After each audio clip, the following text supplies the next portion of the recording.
और अब समय हो गया है कार्यक्रम किसान की बात का। आइए सुनते हैं।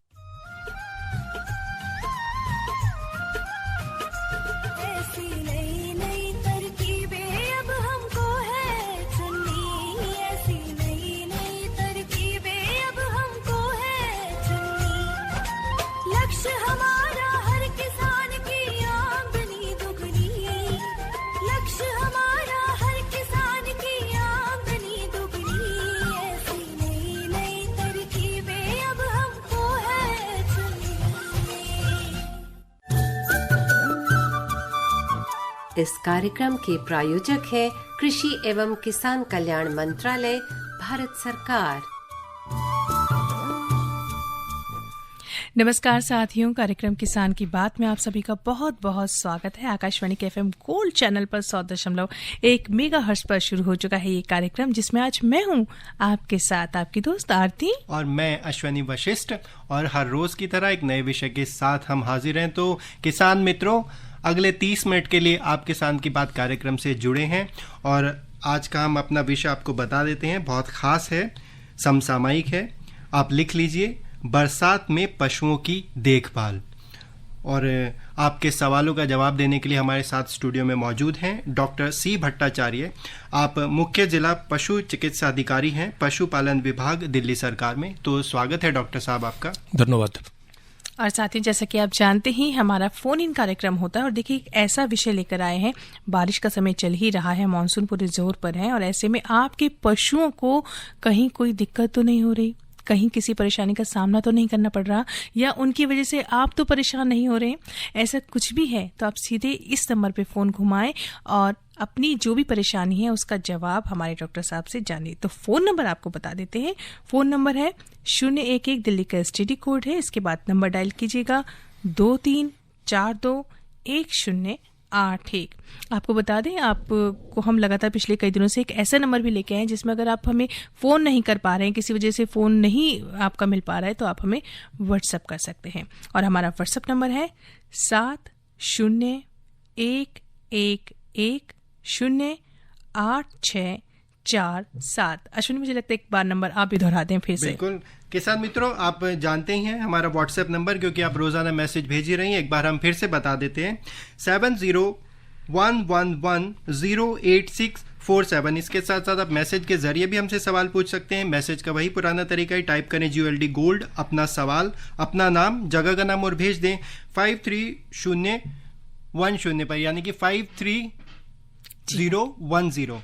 तो आपके पास 3 माध्यम हैं। आप हमें फ़ोन कर सकते हैं, आप व्हाट्सएप से अपना मैसेज भी भेज सकते हैं, साथ ही साथ आप नॉर्मल इनबॉक्स भी कर सकते हैं। तो जो भी जिस तरह से भी आपको सहूलियत है, आप हमसे कनेक्ट करें, हमसे जुड़े, और जिस तरह के भी आप बात जानना चाहते हैं, जो भी आपकी परेशानी है बरसात में पशुओं की देखभाल से संबंधित, वो आप सीधे हमारे साथ जुड़ें और अपनी परेशानी का हल यहाँ से लें।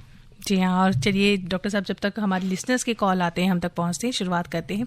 सबसे पहले डॉक्टर साहब, बरसात की जब बात होती है तो जनरली देखा जाता है अगर कि जगह जगह कीचड़, ये सब, तो पशुओं पर इनका क्या प्रभाव पड़ता है और क्या पशुओं को इनसे दूर रखना चाहिए या उनके लिए फायदेमंद है ये? नहीं, ऐसा है, बरसात में कीचड़ जो है ये एक समस्या है। अगर पशु हर टाइम वो कीचड़ में ही रहेंगे तो पशु की जो खुरी है वो खुरी में कमजोरी पड़ सकता है, खुरी में घाव भी हो सकता है। तो हम ये कोशिश करेंगे, अगर पशु बाहर में है तो ठीक है, उस टाइम तो बारिश में वो भीग भी सकते हैं, लेकिन आखिर में जब दिन खत्म हो जाएगी तब पशु को एक शेड में, जहाँ पे हम पशुओं को रखना चाहेंगे, जहाँ पे इस तरह की समस्या का सामना पशु को ना करना पड़े, वहाँ पे पशु को रात भर अगर रखे तो ज़्यादा फायदेमंद रहेगा। जी, और दिन भर बारिश भी अगर हो रही है लगातार बरसात के मौसम में, तो उस समय भी बारिश में उनको रखना कहीं ना कहीं फायदेमंद नहीं है, उनको एक शेड की जरूरत होती है। बिल्कुल जी, अगर पशु को बहुत ज्यादा बारिश में हम रखेंगे तो पशु बीमार पड़ सकते हैं। जैसे इंसान बीमार पड़ सकता है, ऐसे पशु भी बीमार पड़ सकते हैं। जी जी, तो बिल्कुल। डॉक्टर साहब, जहाँ पशुओं को रखते हैं हम, जो उनके रहने की जगह है, तो उसमें हमें किस तरह की खास बातों का ध्यान रखने की जरूरत है? जहाँ पे हम पशु रखते हैं वहाँ पे 2-3 चीज तो खास हमें ध्यान रखना पड़ेगा। एक तो जैसे गोबर है, जैसे पेशाब है पशु का, वो वहाँ पे जमना नहीं चाहिए। वो वहाँ से क्लियर करके बाहर निकालने की रास्ता होना चाहिए। कोई ऐसे जब वो इकट्ठे हो जाएंगे तब उसको तुरंत बाहर करने की कोशिश पानी भराव ना हो। हाँ, और वहाँ पे अमोनिया पैदा होता है। अमोनिया पशु के लिए हानिकारक होता है। जी जी जी। तो साफ सुथरा हमें रखना पड़ेगा। ये हाइजीन सैनिटेशन कहते हैं अंग्रेजी में, इसको थोड़ा ध्यान रखना चाहिए हमें। जी, साफ सफाई रखने के लिए डॉक्टर साहब मतलब ऐसी क्या क्या पुख्ता चीजें हैं जो कर सकते हैं हमारे किसान मित्र जो हैं, ताकि कोई भी कीटाणु जीवाणु कहीं उन पर अटैक ना कर सके हमारे पशु पर? जहाँ पे हमारा पशु रह रहे हैं, जो फार्म है हमारा, वहाँ पे सबसे अच्छा तरीका है जो चूना का इस्तेमाल करे, फिनाइल का इस्तेमाल करे। ये चूना फिनाइल हर जगह में होता है।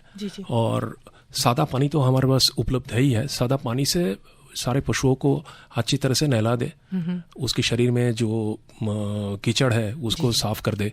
गोबर, पशु की थन में कभी कभी गोबर लग जाता है, वो थन अच्छी तरह से साफ करना चाहिए।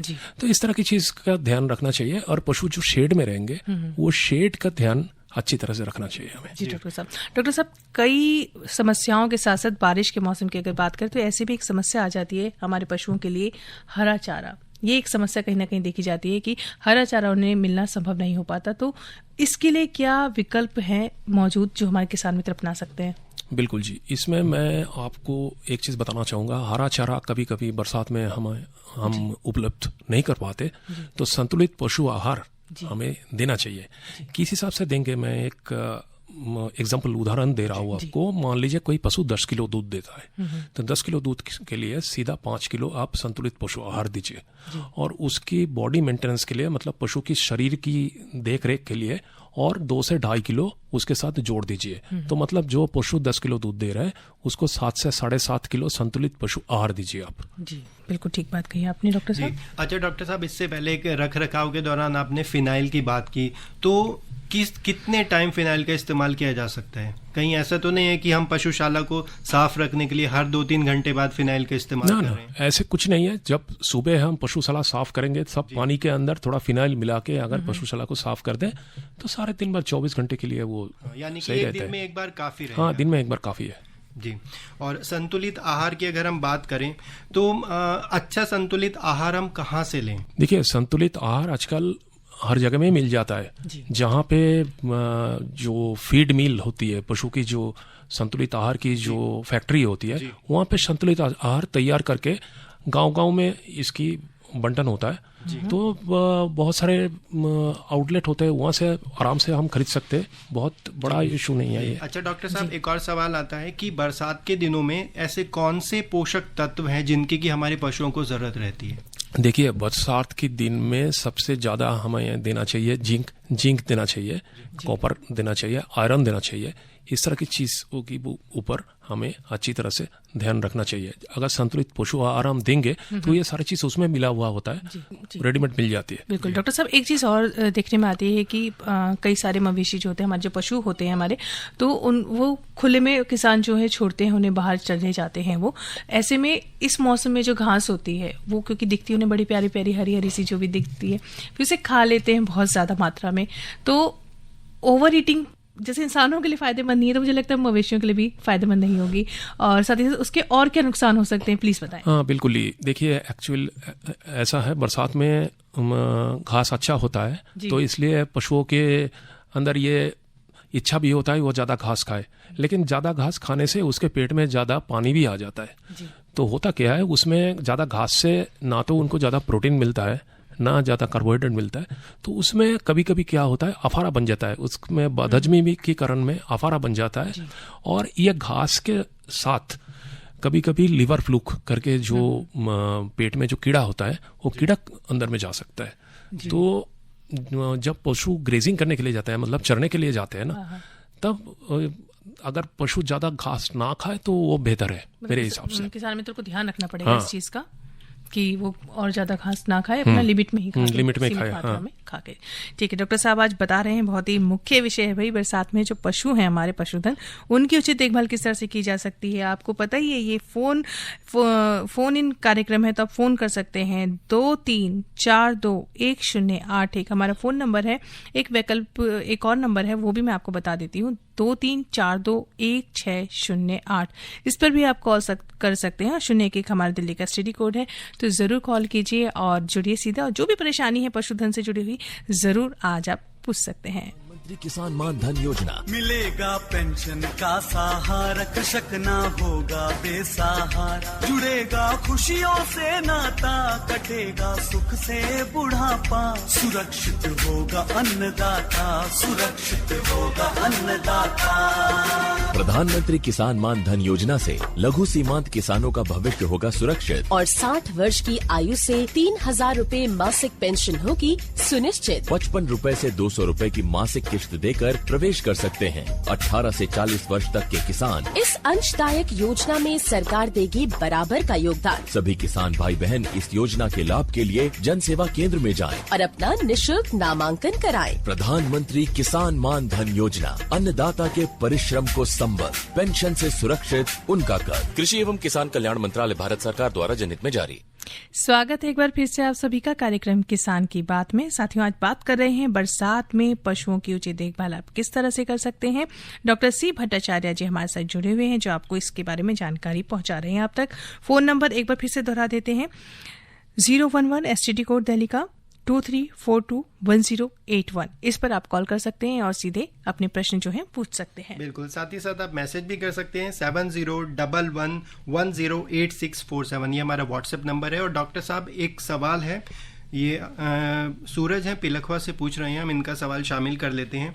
तो ये पूछना चाह रहे हैं कि गलघोटू जो बीमारी होती है पशुओं में, तो इसके लिए कौन सी वैक्सीन लगा सकते हैं? वैक्सीन का नाम जानना चाह रहे हैं। गलघोटू के लिए गलघोटू जो बीमारी है, यह बरसात में बहुत कॉमन है, बहुत ज्यादा देखा जाता है। तो इसके लिए हेमोरेजिक सेप्टिसेमिया की वैक्सीन आती है, अंग्रेजी में इसको हेमोरेजिक सेप्टिसेमिया HS वैक्सीन कहते हैं। तो HS वैक्सीन की इस्तेमाल होना चाहिए जी। ये ज्यादातर, मैं ये भी कहना चाहूंगा, ज्यादातर हर जगह में पशु चिकित्सालय जो है हर राज्यों में ये गलघोटू की वैक्सीन निःशुल्क दिया जाता है। हमारे दिल्ली में अभी जैसे ये गलघोटू की कार्यक्रम चल रहा है, आगामी 16 अगस्त तक ये कार्यक्रम चल रहा है। तो किसान अगर गलघोटू की टीकाकरण करवाना चाहते हैं तो आपके नजदीक जो पशु चिकित्सालय है वहाँ पे आके वो टीकाकरण करवा सकते हैं। डॉक्टर साहब, ये टीकाकरण कितने अंतराल में करा सकते हैं? अगर पहले कुछ महीनों पहले लगवाया है तो क्या अभी फिर लगवाना होगा, ऐसा कुछ? ये 6 महीने के अंदर कम से कम 6 महीना कम से कम गैप देना चाहिए 2 टीकाकरण के अंदर। बरसात के समय में इसकी समस्या, ये ज्यादातर जब बरसात के मौसम होता है, बरसात आने से पहले ये टीकाकरण होना चाहिए। बरसात के मौसम में भी आप लगा सकते हो ये टीका जी। तो उम्मीद है सूरज जी आपको आपके सवाल का जवाब मिल गया होगा। HS वैक्सीन बताई डॉक्टर साहब ने, तो आपके नज़दीकी जो भी जिला चिकित्सालय है सरकारी, आप वहां पर जा सकते हैं और ये सरकार की तरफ से निःशुल्क है। और डॉक्टर साहब, इसी के साथ एक और बात जान लेते हैं। ये तो रहा गलघोटू का टीका, तो इसके अलावा और कौन से टीके हैं और जिनसे कि बीमारियों को बचाया जा सकता है, और कितनी उम्र के पशुओं को हम ये लगवा सकते हैं? सबसे महत्वपूर्ण जो चीज़ है, हमारे अभी देश में, पूरा देश में NADCP चल रहा है, मतलब national animal disease control program जो चल रहा है, उसी के माध्यम से हम फुट एंड माउथ डिजीज मतलब मुंह खुर की टीका और ब्रुसेलोसिस बीमारी की टीका लगवा रहा है। मुंह खुर की टीका हम कोई भी पशु का जिसका उम्र 6 महीने की ऊपर है उसको लगा सकते। टीकाकरण में एक चीज हम बताना चाहेंगे, जो पशु गर्भवती है वो पशु को टीका अगर ना लगवाए तो ज्यादा अच्छा है। हालांकि आजकल टीका बहुत सेफ है, टीका लगाने का बावजूद भी ऐसे कोई खतरा नहीं होता है। तब भी मैं बताऊंगा, अगर 6 महीने के ऊपर गर्भवती पशु है तो उसको टीका ना लगवाया जाए। तो ठीक है, बहुत सारी बातें पशुओं से जुड़ी हुई चल रही हैं कि किस तरह से बरसात के मौसम में पशुओं का ध्यान रख सकते हैं। हमारे कार्यक्रम में और भी बहुत सी चीजें होती हैं, क्यों अश्विनी? बिल्कुल। और हमारे कार्यक्रम में ऐसी बहुत सी चीजें होती हैं जो हम आप तक पहुंचाना चाहते हैं। देखिए, जानकारी के साथ साथ थोड़ा मनोरंजन भी हो जाए, मनोरंजन भी ऐसा जो कहीं ना कहीं हमारे जो भारतीय रीति रिवाज है उससे कुछ जुड़ा हुआ हो, तो क्या बात है उसकी, क्यों अश्विनी? यानी कि हमारा बहुत ही विचित्र भारत है, यानी कि संस्कृति का समावेश है, और कोशिश यही रहती है कि एक दूसरे राज्य से जुड़ा हुआ जो संगीत है वो बाकी लोगों तक पहुंचा जाए, और यही हमारा प्रयास रहता है। तो आप सुनिए ये लोकगीत और आनंद लीजिए इसका। जी हाँ, बिल्कुल।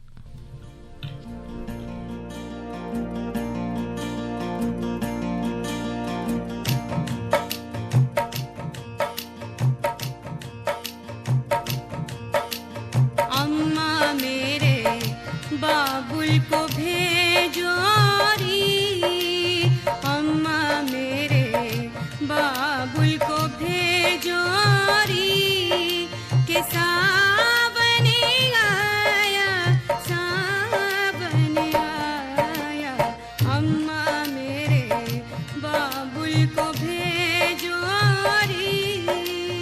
बेटी तेरा बाबुल तो बिछड़ा री, बेटी तेरा बाबुल तो बिछड़ा री, के सावन आया, सावन आया, अम्मा मेरे बाबुल को भेजो री।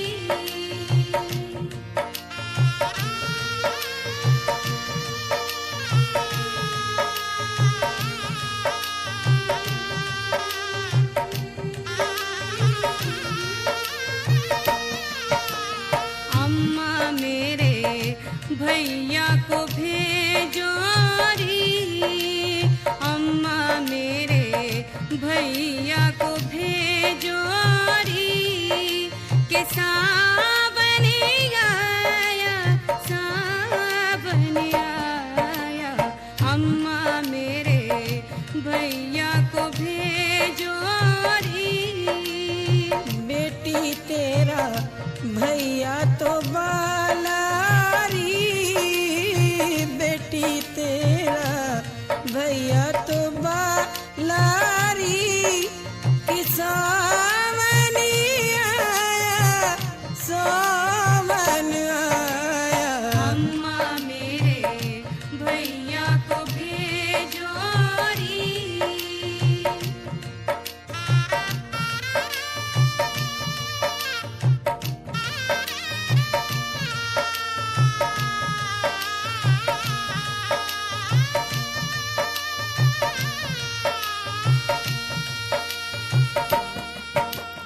अम्मा मेरे बचपन को भेजो री, अम्मा मेरे बचपन को भेजो री, के सावन आया, सावन आया, अम्मा मेरे बचपन को भेजो री।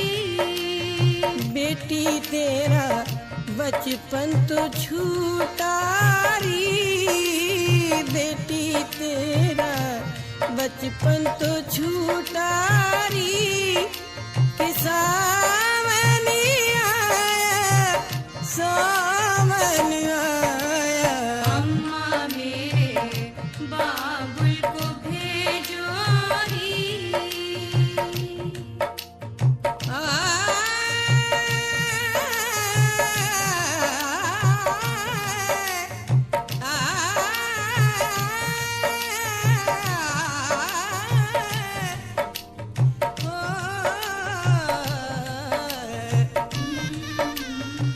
भाई देखिए, सावन का नाम सुनते ही ना जहन में हरियाली छा जाती है, मन हरा भरा हो जाता है, और झूले इसकी तो क्या ही कहने। और ऐसा ही कुछ इस गीत में भी था भाई। सावन की एक बहुत ही सुंदर रीति रिवाज होते हैं ना, कि जो लड़कियां होती ससुराल से अपने मैके जाने के लिए कहती, तो बहुत ही मार्मिक सा कहूँ ये गीत था। और कार्यक्रम, जी हाँ, कार्यक्रम चल रहा है किसान की बात। बिल्कुल। और किसान मित्रों, उम्मीद है कि आपने इस गीत की भावनाओं को महसूस किया होगा और आपको ये बहुत पसंद आया होगा। तो डॉक्टर साहब, विषय पर वापस लौट आते हैं। और एक समस्या है पशुओं में पेट के कीड़े हो जाना। तो इस समस्या से कैसे हम निजात पा सकते हैं, यानी कि इसके लक्षण क्या है, पता कैसे करें, फिर इसका इलाज क्या है। तो हमारे किसान भाइयों को आप ये जानकारी दें कि किस तरह से जो पेट में कीड़े हैं उसका पता लगे हमें, और फिर उसका तुरंत हम इलाज कर सकें। बिल्कुल। बरसात में पशुओं का पेट में कीड़े का प्रादुर्भाव बहुत ज़्यादा होता है, इसलिए बरसात में पशु चरने के लिए जाते हैं। जब चरने के लिए जाते हैं वहाँ पे बरसात की पानी जमा होता है, तो वो पानी से कीड़े की प्रादुर्भाव हो सकता है। तो सबसे पहले तो एक चीज़ आप देखेंगे, जब पशु की पेट में कीड़े आ जाएंगे तो पशु की गोबर जो है वो बिल्कुल पतला गोबर होगा। गोबर में म्यूकस आएगा, बदबूदार गोबर होगा, तो उससे हमें पहचान आ जाता है पशु के पेट में कीड़ा है। ऊपर से पशु जो चारा खाएंगे वो चारा के हिसाब से पशु की पूर्ति नहीं होगी जी। तो ये भी एक और लक्षण है। जैसे पशु मान लीजिए 10 किलो दूध देता है, तो 10 किलो दूध में नहीं रहेंगे, 10 किलो दूध घट के 8 किलो 7 किलो 6 किलो में आ जाएंगे। तो इस तरह की जो लक्षण है ना, इससे हमें ये पता लग जाता है पशु के पेट में कीड़ा है। तो कीड़े के लिए देखिए एल्बेंडाजोल का टैबलेट आता है, फेनबेंडाजोल का टैबलेट आता है, इस तरह की चीज़ आमतौर पे पशु चिकित्सालय में मिल जाती है। तो मैं तो ये कहूँगा बरसात में तो आप डीवार्मिंग करवाइए, पशु को कीड़े की दवाई दीजिए, और हर 3 से 4 महीना छोड़ के आप अपने दुधारू पशु जो है उसको आप डीवार्मिंग कराइए। सर डॉक्टर साहब, हम एक बार फिर से दवाइयों का नाम जानना चाहेंगे, कुछ हाँ। हमारे किसान भाई अगर नहीं सुन पाए होंगे तो वो लिख लेंगे इसको। मैं बता देता हूँ, एल्बेंडाजोल आता है, एल्बेंडाजोल, फेनबेंडाजोल, ये जो दवाई अवेलेबल है डीवार्मिंग के लिए, ये अगर उपलब्ध कर दिया जाए तो किसान भाइयों को बहुत फायदा होगा। तो डॉक्टर साहब बात कर रहे हैं कि किस तरह से बरसात में पशुओं की उचित देखभाल की जा सकती है। बरसात के मौसम में कुछ पशुओं को हम दाना भी खिलाते हैं, तो उन दानों का भंडारण किस तरह से किया जा सकता है, उसका रखरखाव किस तरह से किया जा सकता है? देखिए, बरसात में जब आप दाना एक जगह में रखते हैं, सबसे बड़ा समस्या जो होता है बरसात में मॉइस्चर कंटेंट ज़्यादा हो जाता है। तो उसमें वो दाने में कभी कभी फंगस का ग्रोथ आ जाता है। वो फंगस का ग्रोथ से वो दाना को बचाना चाहिए। मतलब अगर वो फंगस ग्रोथ हो जाए, उस तरह की दाना अगर आप खिलाए तो वो पशु के शरीर में कोई रोग पैदा कर सकते हैं और पशु के लिए ये हानिकारक हो सकता है। तो इसको बचाए, अच्छी तरह से बचाए इसको। ऐसे कोई सूखा जगह में रखे जहाँ पे बरसात एकदम सीधा बारिश न टपके, मॉइस्चर कंटेंट थोड़ा ज्यादा हो, इस तरह की चीज देखना चाहिए। यानी कि नमी से बचाए रखना हाँ। सबसे पहली हमारी प्राथमिकता होना बिल्कुल। चलिए, कार्यक्रम किसान की बात में अब हो गया है वक्त एक छोटे से ब्रेक का। अरे अरे अरे क्या कर रहा है? इधर इधर इधर, हम बोल रहे हैं तेरे बीजू का। उतला बोल रहा है? हाँ, पक्षियों से तो हम खेत को बचा लेते हैं, पर इन घातक रसायनों से कैसे बचाएं? मतलब? देख बेटा, तू जो ये अंधाधुंध रसायन मिलाता है ना, मिट्टी की सेहत बिगड़ने लगी है। और जब माटी ही कमजोर पड़ जाएगी तो उपज कैसे सेहतमंद होगी? अरे पहले ऐसा नहीं था। पूछना अपने बड़े बुजुर्गों से, कैसे फसल लहलहाती थी, शुद्धता झलकती थी। हाँ, माटी भी तंदुरुस्त और लोग भी। अब पहली वाली बात कहाँ? पर अब तो सब यही डाले हैं। सब नहीं, आज भी लाखों जागरूक किसान परंपरागत विधि से फसल उगा रहे हैं। खर्चा कम और उपज की कीमत भी बेहतर पा रहे हैं। सच है? रे बेटे, एक्सपीरियंस से बता रहे हैं, धूप में बाल सफेद नहीं किए हैं। हाँ। ठीक है भाई, मैं भी आज से जैविक खेती शुरू करूंगा। माटी से प्रेम की परंपरा है परंपरागत खेती। हर जोखिम से निकल कर फसल आए, सुरक्षित हो जाए।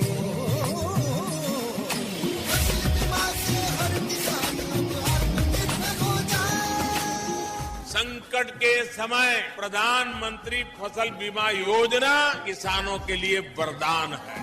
अब सूखा पड़े या बाढ़ आ जाए, कोई डर नहीं। अब ओले पड़े या कीट पतंगे फसल खा जाए, कोई फिक्र नहीं, क्योंकि हमने लिया है प्रधानमंत्री फसल बीमा। बुआई से फसल कटाई तक हर जोखिम का दावा, न्यूनतम प्रीमियम पर अधिकतम भुगतान का वादा। योजना से हर साल जुड़ रहे हैं 5 करोड़ से ज्यादा किसान। अब आपकी है बारी। नजदीकी कृषि कार्यालय, सहकारी समिति, बैंक शाखा, अधिकृत बीमा कंपनी या जन सेवा केंद्र में स्वेच्छा से करा सकते हैं पंजीकरण। फसल बीमा पोर्टल या फसल बीमा ऐप द्वारा भी कराया जा सकता है पंजीकरण। प्रधानमंत्री फसल बीमा योजना, आपकी फसलों का संपूर्ण सुरक्षा कवच। कृषि एवं किसान कल्याण मंत्रालय, भारत सरकार। कार्यक्रम चल रहा है किसान की बात। आप सभी जुड़े हुए हैं FM गोल्ड के साथ। और साथियों, आज बात चली बरसात में पशुओं की उचित देखभाल के बारे में। साथ जुड़े हुए डॉक्टर C भट्टाचार्य जी। और एक बहुत ही इम्पोर्टेंट सवाल डॉक्टर साहब आपसे करना चाहेंगे कि देखिए, हम पशुओं की जो उचित देखभाल उसके बारे में तो बात कर ही रहे, लेकिन आजकल देखिए हम एक बीमारी जो है, मतलब पिछले कई समय से एक बीमारी हमें तंग कर ही रही है, पूरे वर्ल्ड को कहीं कर रही है, संसार को कर रही है, लेकिन अभी फिलहाल एक बीमारी ने और पैर पसारना शुरू कर दिया है, मंकी पॉक्स। तो इसके बारे में आप क्या कहना चाहेंगे? क्या सावधानी हमें रखनी चाहिए? क्या सोचना चाहिए इसके बारे में कि मतलब विचलित होना चाहिए या धैर्य रखना चाहिए? किस तरह से इसका सामना करना चाहिए? देखिए, मंकी पॉक्स एक जूनोटिक डिजीज है। जूनोटिक डिजीज का मतलब जो पशु की शरीर से इंसान में आते हैं। ये खास करके जो बंदर है, बंदर की शरीर से इंसान में आते हैं। और अफ्रीका में सबसे पहले यह मंकी पॉक्स आइडेंटिफाई हुआ है। अभी इंडिया में 4 केसेस है, कल तक हमारे पास जो डेटा है 4 केसेस है। तो हमें सावधानी इस तरह से रखना पड़ेगा, अगर किसी का मंकी पॉक्स हो जाए उसको आइसोलेशन में डालें उसके साथ दूसरा कोई इंसान की कोई कांटेक्ट ना हो। वो जो कपड़े इस्तेमाल कर रहा है, वो जो रुमाल इस्तेमाल कर रहा है, जो कमरा इस्तेमाल कर रहा है, वो कमरे के साथ दूसरे आदमी का कोई कांटेक्ट ना हो। अपना हाथ अच्छी तरह से धोइए। अपने जो कपड़ा पहन के आप बाहर जा रहे हैं वो कपड़े को डेली चेंज करिए। अपना हाइजीन सैनिटेशन आप प्रॉपरली मेंटेन करते रहिए। बाकी मंकी पॉक्स में मोर्टेलिटी रेट बहुत कम है, इस हिसाब से बहुत ज़्यादा जान का खतरा कुछ है नहीं। लेकिन पॉक्स वायरस है, पॉक्स वायरस में जो जिस तरह की समस्या होता है, चिकन पॉक्स में भी होता है, स्मॉल पॉक्स में भी होता है, तो वो तो इंसान को झेलना पड़ता है। जी। तो मतलब मोटे मोटे तौर पे ये है कि आपको सतर्क रहना, गंभीरता की ऐसी कोई बात नहीं कि आप डर जाएं, लेकिन सतर्क रहना बहुत जरूरी है। बिल्कुल जी, बिल्कुल सतर्क रहना, अपने आप को जितना बचा सके जी, उसके लिए खुद को कुछ प्रिकॉशंस लेने की जरूरत है। देखिए, पिछले कुछ समय से हम लगातार इस एक जो साफ सफाई का वातावरण है, हाइजीन का वातावरण, उसमें रह ही रहे हैं। लगभग हर एक इंसान इस चीज़ को कर ही रहा है, लेकिन कुछ एक दो चीज़ें और वापस से हमें ध्यान रखने की जरूरत है, क्योंकि कहीं ना कहीं बीच में थोड़ी सी लापरवाही सब में आ गई है। बिल्कुल किसान भाइयों, और हमेशा हम यही कहते हैं और बड़े बुजुर्गों ने भी कहा है कि जो बचाव है वही सबसे अच्छा उपाय है। तो जितना हम लोग बचाव रखेंगे, सावधानी रखेंगे, उतना ही हम स्वस्थ रहेंगे। और डॉक्टर साहब, चलते चलते एक और सवाल शामिल कर देते हैं। जिन भैंसों की ब्यात का समय नज़दीक है, तो हमारे किसान भाई कौन कौन से ज़रूरी कदम उठा सकते हैं? सबसे बड़ी बात है, जो भैंस अभी भी आएंगे उसको कैल्शियम देना चाहिए। डेली 100 ग्राम करके कैल्शियम देना चाहिए, उनको मिनरल मिक्सचर देना चाहिए। इसीलिए कैल्शियम देने के पीछे दो कारण है। एक तो मिल्क फीवर ना हो एनिमल में, जो बच्चा भी आने के बाद शरीर में एकदम कैल्शियम की कमी की वजह से मिल्क फीवर हो जाता है, वो मिल्क फीवर से बच सकते हैं। 2 नंबर में कभी कभी जो जेड होता है, जेड सही ढंग से नहीं गिरता है कैल्शियम की कमी की वजह से। अगर कैल्शियम सही ढंग से दे दिया जाए तो जेड अटकने की कोई समस्या हमारे सामने नहीं आएगा। तो पशु तंदुरुस्त रहेंगे, पशु सही रहेंगे। तो कैल्शियम अवश्य दिया जाए और मिनरल मिक्सचर साथ में। जी, तो डॉक्टर साहब ने बहुत सारी जानकारियाँ दी। उम्मीद है आज का ये कार्यक्रम आपको ज़रूर अच्छा लगा होगा और इसके पूरे लाभ आप लोग उठाएंगे। फिलहाल आज के इस कार्यक्रम को यहीं पर समाप्त करने का समय हो गया है। डॉक्टर सी भट्टाचार्य जी हमारे साथ जुड़े, जो जिला पशु चिकित्सक अधिकारी हैं, पशुपालन विभाग दिल्ली से। डॉक्टर साहब, आपका बहुत बहुत धन्यवाद। धन्यवाद। साथियों, आज के कार्यक्रम से मैं आरती और मैं अश्वनी विदा लेते हैं आपसे। नमस्कार। इस कार्यक्रम के प्रायोजक थे कृषि एवं किसान कल्याण मंत्रालय, भारत सरकार।